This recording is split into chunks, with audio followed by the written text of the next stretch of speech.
I want to do one more thing from Parsha Vayetze, then go on to Vayishlach. And I want to tell you, I heard this many years ago. It's a very powerful idea. It's simple and it's powerful. One of the most, one of my favorite insights as far as just the sheer brilliance of it, the simple brilliance.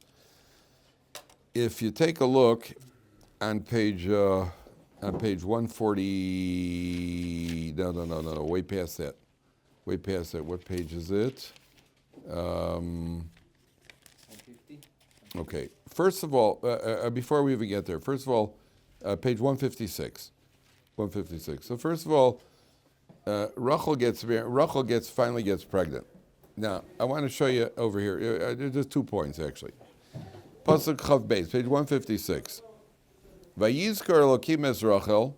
So you have 7 lines from the bottom. Vayizkar Elokim es Rachel. God remembers Rachel. Vayishma Eleh Elokim vayiftach es Rachel. Hashem opens her womb. Vatahar vateled ben. She gets pregnant. She gives birth to a son. Vatomer Osaf Elokim es Cherpasi. God has put an end to my shame. How does he translate it? God has taken away my disgrace. Okay, so let's see what's happening over here. First of all, Vayizkar Elokim es Rachel. If you take a look, but Rashi says, what did he remember? It's the right column of Rashi, 4 lines from the bottom. Right column of Rashi, 4 lines from the bottom, page 156. Vayizkar Elokim es Rachel. What did Hashem remember? Zachar lo shemasra simanei ala achosah. He remembered that Rachel gave the signs to her sister. So it's an amazing thing. What was the merit that got Rachel children? Because she gave the signs to her sister. Implication, had she not given the signs to her sister, so she wouldn't have a child. She would still be barren. Now let's go back 14 years ago. 14 years earlier, Rachel gave the signs to her sister. At the point she gave away the signs, she could have had 1 of 2 choices. She could have blown the whistle on the whole thing, thrown Leah out, and gotten married to Yaakov. And then what would have happened? She would have ended up barren. As a result of what she did 14 years earlier, now she's getting the payoff. And the lesson in life is that sometimes, in order to earn something, you got to pay a price.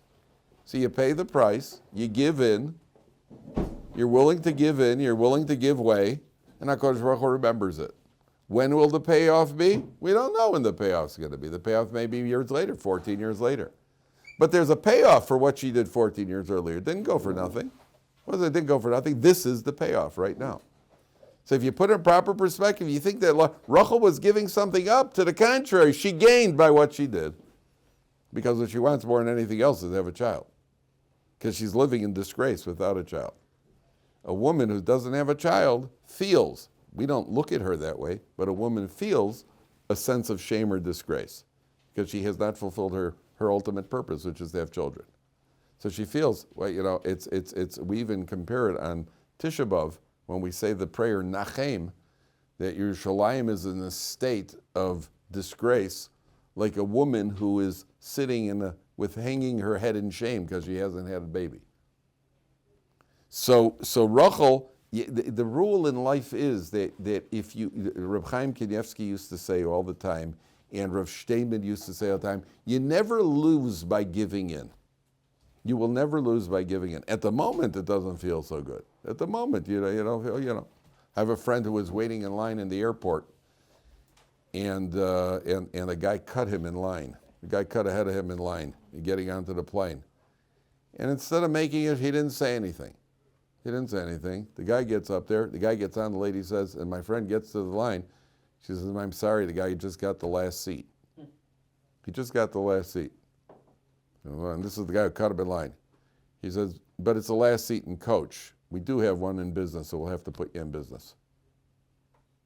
Can you imagine? Oh boy, if it was me. If it was me, if I would have seen the guy, I would have made a point of looking at the guy and just kind of enjoy your flight, walking up there. Would have made sure he knew about it. That's part of the joy. You don't lose out in life by giving in. You don't lose out. She gave up a Torah at the time she was giving up everything. And the Torah is teaching you there will be a payoff. You don't give in. Learn to be, the word in Hebrew is levater. Be mevater. Give in. Just give in. Somebody, there's a hassle, be willing to give in, certainly in marriage. Give in. You won't lose out by giving in. To the contrary, you only gain when you give in. Sometimes we insist on our rights. This is my right, and why should I? And Rachel was right. Rachel would have been right to come along and say, hey, well, Leah, what's going on over here? There's a switch. You've been 100% right. You know what? Be willing to give it up. And when you give it up, you're going to gain. That's what the Torah is teaching you, number one. Number two, she says, Asaf Elokim es cherpasi, Hashem has removed my disgrace. So now Rashi says something here is a real shocker. Take a look at where is it? Where's cherpasi? Umedrash Agoda, it's the left column of Rashi, fourth line.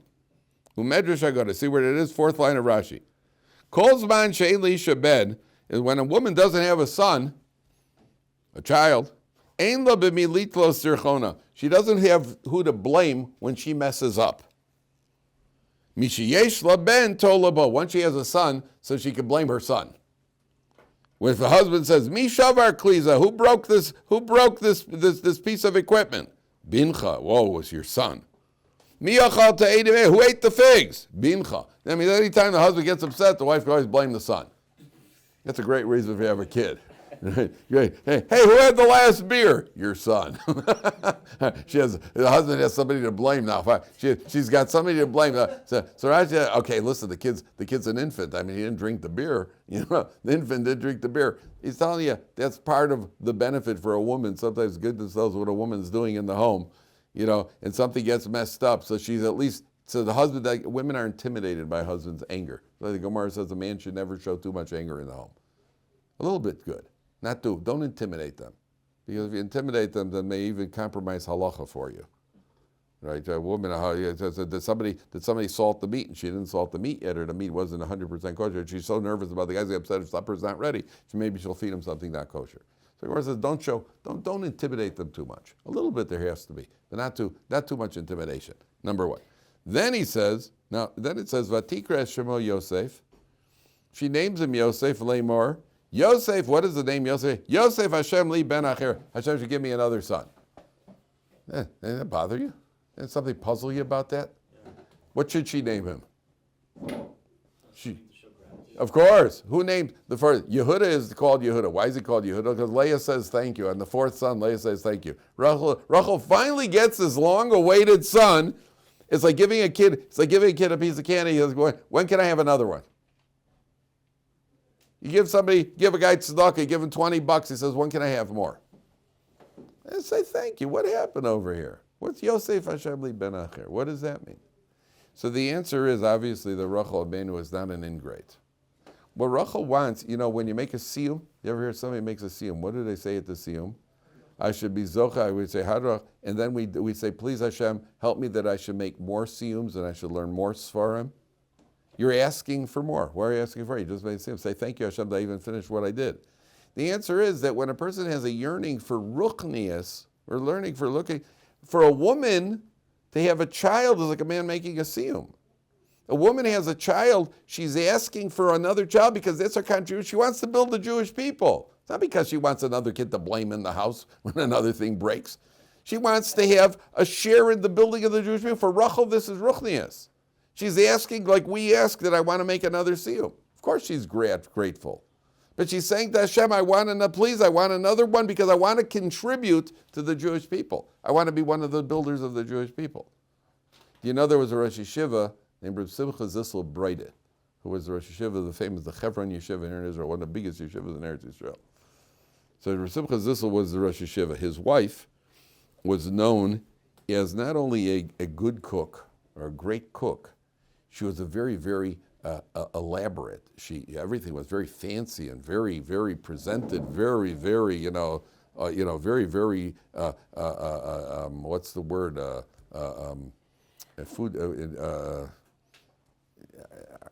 What's the word you would use to design food design? Very culinarily creative, and extremely mechubedik, very, very dignified way she made the food. So somebody once asked her why she put so much time into the cooking. So she said, one of my beautiful answer, and you'll see why in a second. She said, my husband is in a beis medrash all day. His job when he learns Torah is to be mechadesh. He has to be innovative and creative in his learning. My kitchen is my beis medrash. I have to be creative in my beis medrash. I have to be innovative and creative, like my husband has to be creative in his beis medrash. I mean, she recognizes her role, and she wants to do her job to the nth degree. So Rachel understands the job of a mother, the job of Rachel Imenu is she wants to contribute to Klal Yisrael. So she's asking for another son. Okay? Now watch this.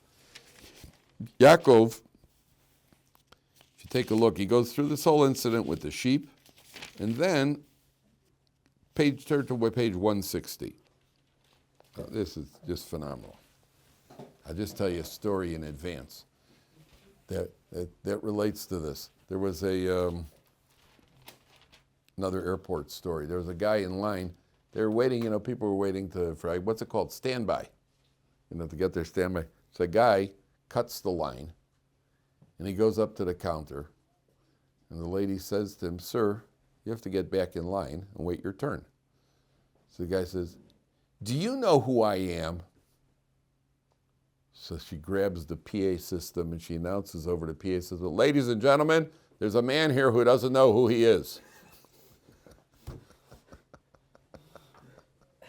Gewaldig, right?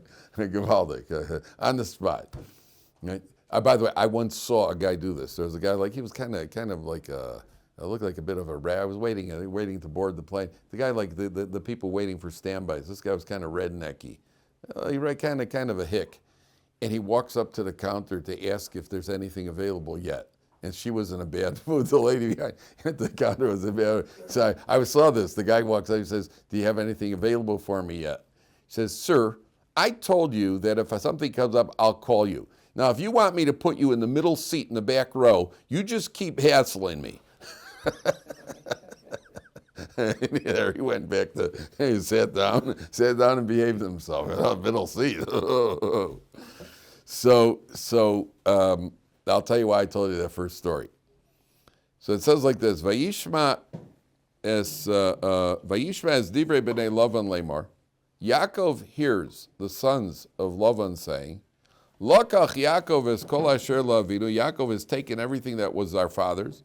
Umei asher la'avinu Esau es kol hakovad hazeh. All of Yaakov's probably 160, about 9 lines for about Betzion.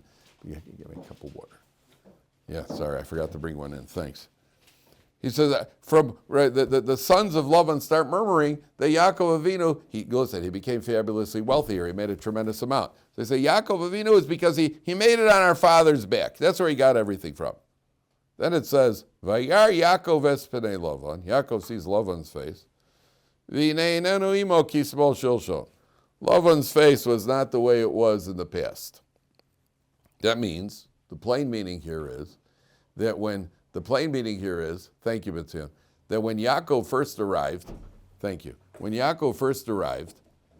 Lavan greeted him with all smiles. Oh, here comes the frummy, my nephew, the frummy. Boy, am I going to take advantage of this guy. Oh, boy. And he gets him to work. He takes advantage of him, and Lavan is just so happy to have Yaakov right. Not only that, the Gemara says Yaakov came, and Lavan had sons. He never had sons before. That's why you find these sons are around only because he only started having sons. What's the proof? Rachel came out with the sheep. Since when do you send your daughter out with sheep? That means he didn't have sons. When was he blessed with sons? Only after Yaakov arrived. That's when he starts having sons. That was one of the blessings. And Lavan prospers. And Lavan, when Yaakov first arrived, he's all smile, peaches and cream. Right? Nothing better than having Yaakov around. And all of a sudden, Yaakov now sees that Lavan's got a scowl on his face, a perpetual scowl. He's not so pleasant. He's not kind of getting these. He's toxic, right? Lavan's become toxic. Right? There's my word. Yeah, Yaakov says, time to go. Time to go. It's gotten a little too hot for me here. It's time to leave. That's the plain meaning. Now watch this. Read the pasuk again. Pasuk Beis. Vaya Yaakov es pnei Lavan, v'nei nenu imo kismal shilshom. Yaakov sees Lavan's face, and it's not like it appeared in the past. That means when Yaakov first arrived, he took one look at Lavan, and he sees Lavan is the scoundrel, the lowlife, the no goodnik, and he sees that all over Lavan. Sees it on him, clear as day.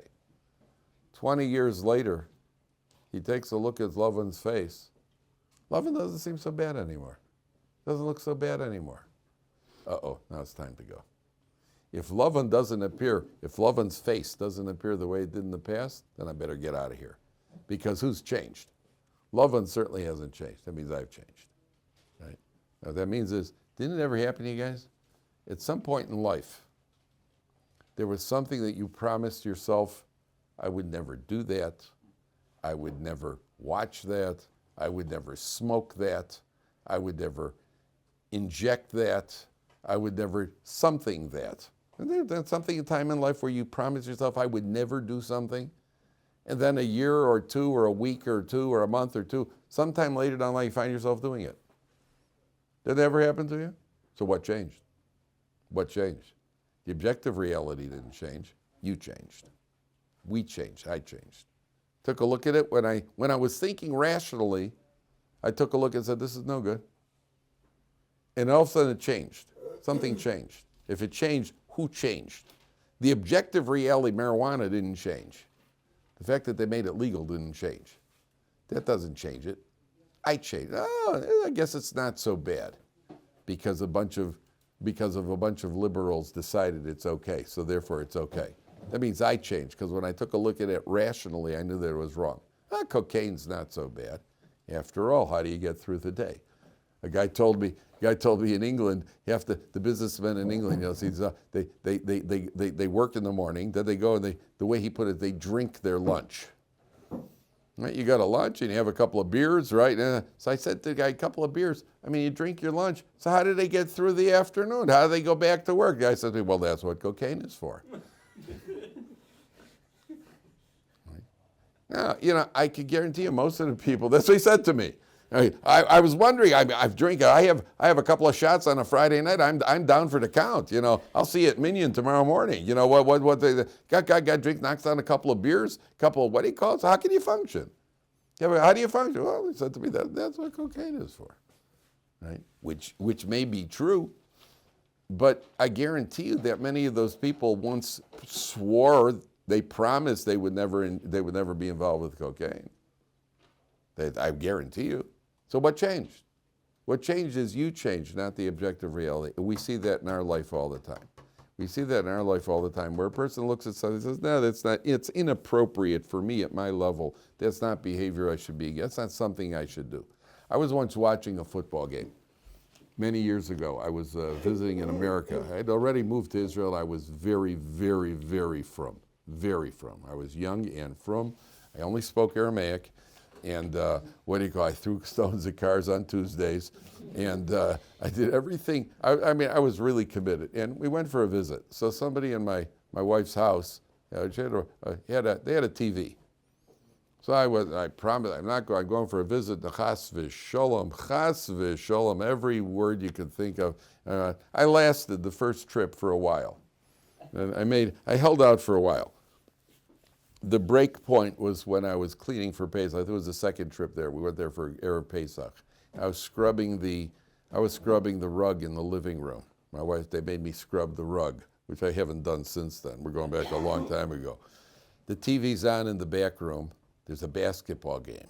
So it's like I'm getting a little, my Yetzer Hara is starting to get a little restless. And all of a sudden I hear the guy say, just my luck. Bird, Jordan. And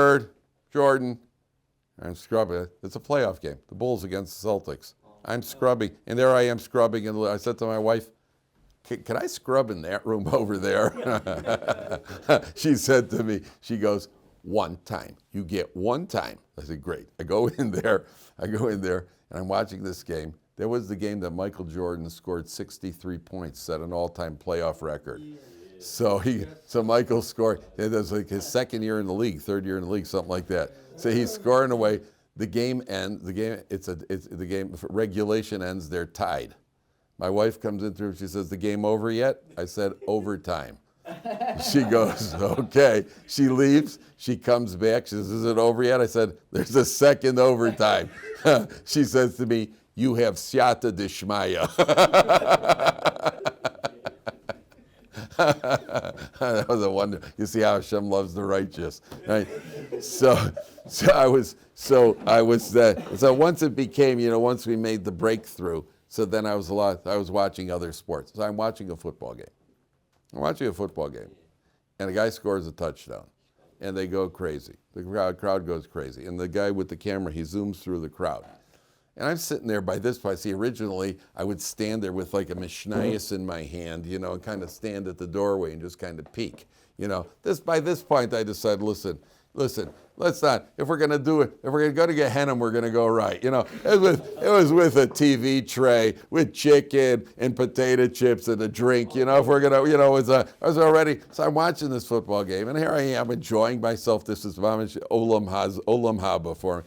All the guy scores a touchdown, and they zoom through the crowd. The camera zooms on the crowd, and it zooms in on this guy. There's no shirt, a big wubberty guy. He's got a beer in one hand and another beer in the other hand, and his two-toned hair, and it just looks like, and the guys just go like that. So I froze. All of a sudden I see this guy, and I was like, I froze. I think to myself, this is again, we're going back about 35 years ago. I think to myself, how could he and I possibly have a mutual interest? How could me and this creature possibly have a shared common focus over here? Right? I was so disgusted, I'd like to tell you, I slammed off the TV and I stormed out of the room. I'd like to tell you that. I didn't. I stayed and I watched the rest of the game. But there's a certain moment where you're thinking to yourself, is that really who I am? Is that really who I am? Am I really holding my this now? So again, then the Yetzer Hara kicks in. But it's at least I looked at it originally, I said I shouldn't be doing this. Now, why did I find myself doing it? The answer is because, all of a sudden I've got this reason, I need to relax, and I'm not telling you to watch a football game where it's the end of the world. I'm not telling you, it's not the end of the world. It's not the beginning of the world, but it's not the end of the world. For me, at that point, I felt I shouldn't be doing it. That's why I decided not to before I got there. What can I do? Michael Jordan, there are certain things in life, what do we go? Jordan gets bird on top of everything, a playoff game, it's mamish a mitzvah. It's mamish, it became a mitzvah. It's not only I have to do it. It's what do you call it? I don't know about scrubbing the floor. That carpet didn't get that clean that day. That I could tell you. That's what he says over here. It's an unbelievable lesson because it's so many different things in life. There's so many things in life that you find that way. Where all of a sudden you find yourself doing it. Okay, let's take a look at Parsha Vayishlach. Somebody was going to ask something. Somebody had a question. Okay. Vayishlach Yaakov. So Yaakov's on the way home. What's that? 170. Thank you. Page 170. So you have the epic meeting over here. You've got Yaakov is on the way home, and he finds out that Vayishlach Yaakov malachim lefanav v'leisa v'achiv artza seir sedei adam. So Yaakov sends agents ahead of him because he's going to, he's got to come home 20 years later, and he's going to have to placate. He wants to placate Esau because Esau, he doesn't know where Esau's holding. Now, one of the benefits, you'll see that the way HaKadosh Baruch Hu runs the world, Esau himself has become very wealthy at this point. And part of Esau becoming wealthy is a way of helping that Esau should calm down, because after all, the bracha, he thought Yaakov's going to get all the good things. Now Esau himself says that should calm his anger a little bit. So Yaakov sends to Esau Vayitzavos amlemar kosomra ladon le'esav. This is what you should say to my master Esau. Ko amar avdecha Yaakov im Lavan garti. I lived with Lavan. Ve'echar ad ata. And I have tarried until this point. So you have the epic meeting over here between Yaakov and Esau. And it's the epic meeting of the values, two values of different societies. What does Yaakov represent? Yaakov with his wives, his children. He represents the contentment of a Torah Jew. What's the contentment of a Torah Jew? What do you think the contentment, what do a Torah Jew, where do we get our contentment from, our fulfillment, our contentment? Besides doing the mitzvahs, what do we look forward to? Family.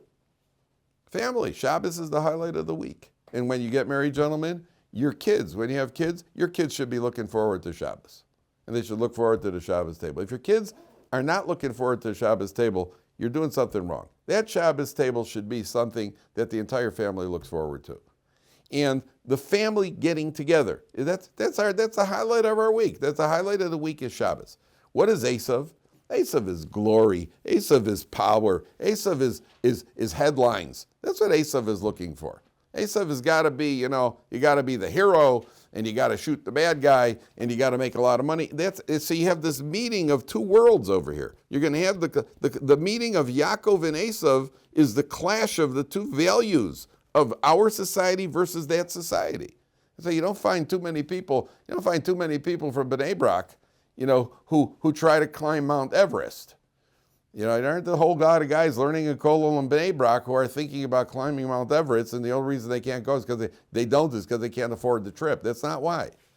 It's just not that important to them because they don't need that for fulfillment, contentment, and they don't need the fame and whatever else that goes in the avalanche that goes with it. They're not interested. It's not on the radar. So you have over here this epic meeting between Yaakov and Esau. Now take a look at Rashi here. The word garti, Mayor, what do you see in the word garti? Taryag. Taryag, there it is. Garti, the word, he says, im Lavan garti. Taryag. What's Taryag, gentlemen? 613. There are 613 mitzvahs. Now, what does that mean there are 613 mitzvahs? That means that we have a tradition that there are 613 mitzvahs, even though there are subcategories of mitzvahs. And that's why the people who count the mitzvahs, the Rishonim who enumerate the Rambam, the Ramban, the other, the Sefer Achinuch, everybody counts the mitzvahs and arrives at 613 because we have a tradition there are 613 mitzvahs. There are different opinions of how you count them. For example, is tefillin 2 mitzvahs or is tefillin 1 mitzvah? Is bringing a sacrifice 1 mitzvah? Is bringing a sacrifice 4 mitzvahs? Because there's the shechting and there's the skinning and there's the bringing the blood over and sprinkling the blood. So there are different ways. But however you count it, you've got to. It's like one of those puzzles where you got to build a shape, but you got to use all the pieces. Now you can end up with a different shape, but you got to use all the pieces. Or you can end up with the same shape, but you can build the shape different ways. There are different ways to end up with it. This is probably a better analogy. There are different ways to end up with the same shape. Remember those kids' puzzles, they have 15 pieces, and you got to build a boat. And there may be different ways how to put it together, and you end up with the same boat. But there are different ways how to assemble the pieces. But you have to end up with the boat. There's 613 mitzvahs. You have to end up with 613. That's what the Gemara says. We have a tradition. There's 613 mitzvahs. How you count them may be a dispute. So Yaakov sends to Lavan, im Lavan garti. Take a look at Rashi, brings down the Medrash. It's the right column, third line. Garti, first of all, he tells them the plain meaning. Lo nase sar v'choshu velagir.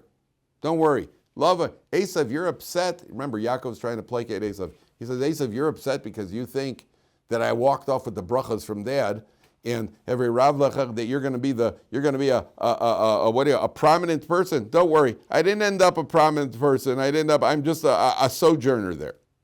There's no reason for you to hate me because of Dad's bracha that you're going to be the leader of your brother. Because I'm not what was I? I was a foreigner there. Sharei lo niskaimu bi, that never came true. Davar acher, then Rashi brings down another pshat, 2 lines from the bottom. Garti begematria taryag. Klomar, im lovan arosha garti, v'taryag mitzvahs shamarti, v'lo lamadati mimaysav haroy. I kept the 613 mitzvahs, and I didn't learn from his evil ways. So Yaakov is saying to Esau, there's a subtle message over here. I kept the mitzvahs. I didn't learn from Esau, from Lavan. So I still have the merit of the brachas behind me. That means I didn't go off because I was there. So just realize who I am. There's a subtle message over here. You're coming to greet me, but just realize I've done everything I've had to do. So there's been no flaw. There's no chink in my armor over here. And for whatever reason I was given the bracha is going to maintain. So just be real. Think well before you start. Right? If you wanna start up, just realize who you're starting up with. More than that, he's saying that I want to make peace with you. I want to make peace. This is important for us to know as well. I don't want to fight. I don't want to make peace. And I'll make peace at all costs, except one. I will not make peace if it means compromising Torah. There's no compromises over here. The Torah is not ours to compromise. That's one of the things that we go through here in Israel, unfortunately, is the secular sometimes say, how come the religious, we're willing to close certain streets for Shabbos, how come you aren't willing to compromise in our value, in our direction? The answer is the Torah is not ours to compromise. It's not our Torah to compromise. It's not our Torah. You don't have any serious values. You don't have any real values. Those are only man-made. Whatever you want is man-made. We got a Torah from God. We keep the Torah. We want peace. That's what we want. Always want. And by the way, this applies with your parents as well. Applies with your parents and families. The first, most important thing for a Baal Tshuva is that you must keep a peaceful coexistence with your parents. And those areas that are not halacha, you have to compromise if it's not halacha. You have to make sure that your parents are not upset. So sometimes parents, I told you the example I gave in Shir, is the parents want to call you by your secular name. The name they've always known you by. And you want to insist by going by Kalman Zalman, right? Or whatever your name is. And it creates a fight in the family. Who told you have to insist on that? Who told you that you have to go and make an issue out of it? And if you want to go home with payas and they're horrified by your payas, who says you have to have payas? It's not halacha. Who told you have to have payas? Why are you starting a fight for it? It is halacha not to make fights. It is halacha to respect your parents. So you have to have guidance. You have to know where to make an issue, where not. Your parents want you to break Shabbos. That you can't do. There, up till here, this is the line.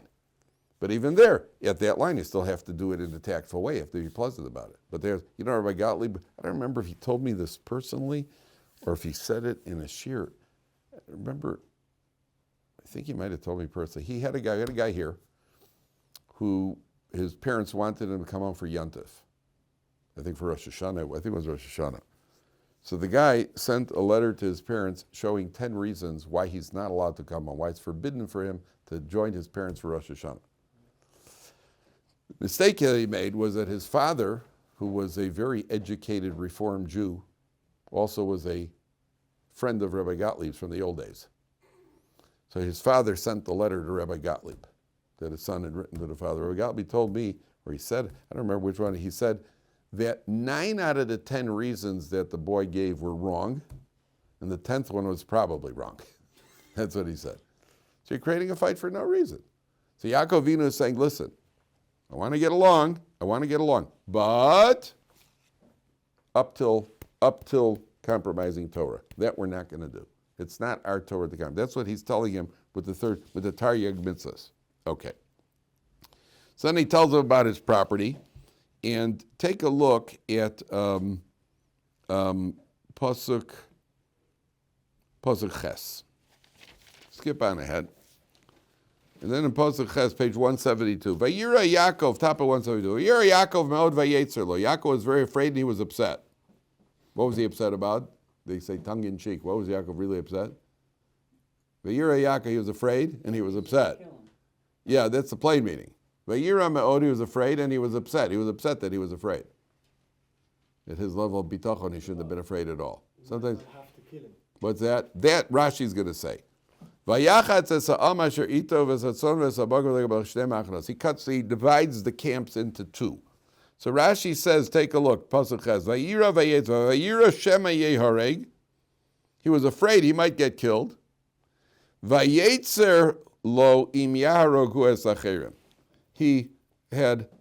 was distressed that he has to kill others. He didn't want to have to kill him. So it bothered him. There was once a poster that came out from Golda Meir, a quote from Golda Meir. It had like a half on this picture. It had half of the picture was an Israeli soldier, and half of it was an Arab soldier. And the quote was, "We can forgive you for killing our sons, but we can't forgive you for making us kill yours," which is 100% wrong. Right? We cannot forgive you for killing our sons, and if we have to kill your sons, we're more than happy to.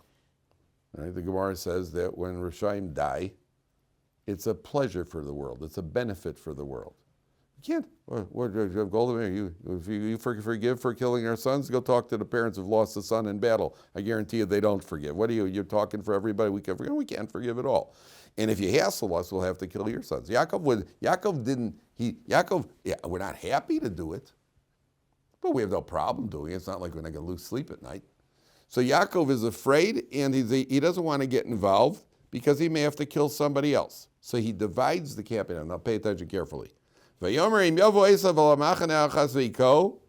Esau wipes out one camp, the other camp will remain and survive. In 1933, the last year of the life of the Chafetz Chaim, so they asked the Chafetz Chaim, Hitler had already started his rise. He wasn't completely in power yet, but he had started his rise to power. And they asked the Chafetz Chaim, will he survive in wiping out the Jewish people? And the Chafetz Chaim said no. He said, how do you know? So he said, because the Torah says that if Esau destroys one camp of the Jewish people, the other camp will survive. That means this is an indication of the Jewish people throughout history. They will never be able to wipe out the Jewish people because there will always be one camp that will survive. So they said to the Chafetz Chaim, where will the surviving camp be? So the Chafetz Chaim turned to the Haftorah of this week's Parsha. Look at the Haftorah. Oh, in the blue book, it's not at the end of the Parsha. In the blue book, it's all the way in the back. What page is it in the Haftorah? It's 1100 something. 1144. Thank you.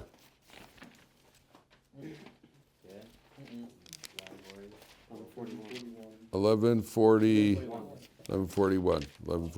Okay. So he turned to the Haftorah on Parshas, where the Parshas Vayishlach, and he pointed to the pasuk Yud Zayin on page 1142.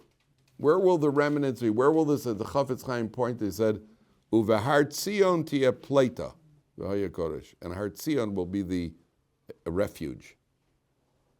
Uvehar Tzion tia kodesh, tia pleita. If you know anything about World War II, where was the beginning of the downfall of the Germans? In the famous battle El Alamein. The German general Erwin Rommel, the Desert Fox, they were coming up through Africa, and they were going to go to Palestine. The Jews in Palestine thought they were going to be wiped out. And the British General Montgomery, the second most famous Montgomery in history. The British General Montgomery who's the first? Mike Montgomery, who pitched for the Cubs. He threw the last pitch when they won the World Series in 2016. This is General Montgomery, who is the second most famous Montgomery in the world, and he was the one who stopped Rommel before they could get to Palestine. It was Har Tzion tia pleita. The escape, the refuge was in Zion. That's what the Chafetz Chaim predicted in 1933. And this is a rule in life. One of the benefits of Golus, one of the blessings, that means there's a pasuk that says, Berogez Rachem Tizkor, that even when God is angry, so to speak, he has mercy. So God sent us into exile from the land of Israel. But when he sent us into exile, he didn't mass us together in one place. Because when you're massed together, then there are Jews everywhere you go. There are Jews everywhere you go. You go to Australia, you're going to find Jews. You go to Canada, you're going to find Jews. How are you going to get them all? How are you going to get them all? You can't get them all. They're never all the same. There are Jews in South Africa. There are Jews in North Africa. There are Jews all over the world. In the least places you expect to find them, you're going to find Jews. Everywhere you go, you're going to find Jews. That's a bracha. because we're not massed together. Somebody will always survive. So the survival, Yaakov Avinu over here, this whole meeting, gentlemen, don't you follow? The whole meeting over here, Yaakov and Esau is a projection of the Jews getting along with the Esau world. How do we deal with Esau? So what does Yaakov do? He decides to say, he begs for a question. He begs to be saved. Pasuk Yud Beis. Hatzileni na miyad achi biyad Esau. Save me from my brother from Esau. So Rashi said there are two aspects. There are two aspects. There's his brotherly love, and there's the Esau. Save me. In other words, when we deal with the world, there are two things we need to be saved from. We need to be saved from achi, from when they show us brotherly love. What happens when they show brotherly love? Jews assimilate. That's the worst thing. Save me from assimilation, and save me from Esau when he's trying to kill me as Esau, because he wants to wipe me out. Okay, so Yaakov decides to bribe him. So what does he do? Now watch this. I saw once a phenomenal pshat in the Ben Ish Chai. It says a phenomenal pshat over here. It's also one of my, it's so cute. Take a look. We have to look at the pasuk carefully. Pasuk Yadalit. Vayolan sham balayla hahu, vayikach min haba biyado bincha le'esav achiv. Yaakov sleeps that night and he takes, how does the article translate it? I want to make sure we get it. He takes from that which had come in his hand a tribute to his brother Esau. That means what's Yaakov going to do? He's going to send him a gift. What does he send him? Izim Masayim, 200 goats, Usyoshim, Esrim. Sends him 5 different groups of animals. And this is part of human nature. This is part of the what do you call it? Part of the psychological game. He sends 5 different, he doesn't say it again, he doesn't say the whole mass. Here's a gift, and here's a gift, and here's a gift. Esau just looks like a lot. It keeps coming. Another gift, and another gift, and another gift. And that's a way of trying to Esau's insatiable, greedy eye. Wow, another gift. When you're a little kid, you like one big gift or a whole bunch of little gifts. I like to give this, give it that, give that. It feels like your kid. It just keeps coming. Each one's a piece of junk, but it just keeps coming. So, and you feel good about it. So Yaakov sends him all these what he calls. Now, the Ben Ish Chai points out, Yaakov hasn't seen Esau for 20 years. And Esau hasn't seen Yaakov for 20 years. What's the first group of animal he sends him? Izim, which is what? Goats. Why is Esau upset with Yaakov? Because he stole the bracha, right? How did he steal the bracha? With goat skins. If a guy's upset with you, what's the first thing? You can imagine Esau coming along and say, hey, wow, look at that. I said, goats. He can just imagine Esau getting upset. This is just a reminder of why he's upset in case Esau has calmed down. It's almost like if a guy goes in and I ate an apple pie that I wasn't supposed to eat. I went into the refrigerator. My wife baked an apple pie for somebody's birthday party or somebody's kiddush, and I snuck into the kitchen on a Thursday night and I eat the apple pie. Right? She wakes up Friday morning, the apple pie is gone. So I'm in the doghouse. Right? She's not too happy. Right? And finally I get her, then Erev Shabbos, I come walking in, I say, wow, look what I got. I got some nice fresh apples. That would be a mistake. You understand that would be a mistake? Not my wife, of course. She'd be happy that I ate the apple pie. She just wants, listen, she's the happiest lady in the world, so she's what he called. And so obviously, but to go and then bring her apples, what, are you out of your mind? So watch this. Take a look at the pasuk Yadali. Read pasuk. Vayolan sham balayla hahu, vayikach min haba biyado. He took from what the plain meaning is from what happened to come into his hands. Min haba biyado, from what was on his arms. He takes from what was on his arms. Min haba biyado. Exactly, intentionally takes goats. This wasn't an oversight. Why? Why is he sending goats? Why? Yaakov, that means Yaakov intentionally sent the goats. The first thing Esau's going to see is goats. It wasn't a mistake as Yaakov forgot. Why did he send goats? Because this is the acid test. Is Esau really past it or he's not? Did he get past it or he didn't?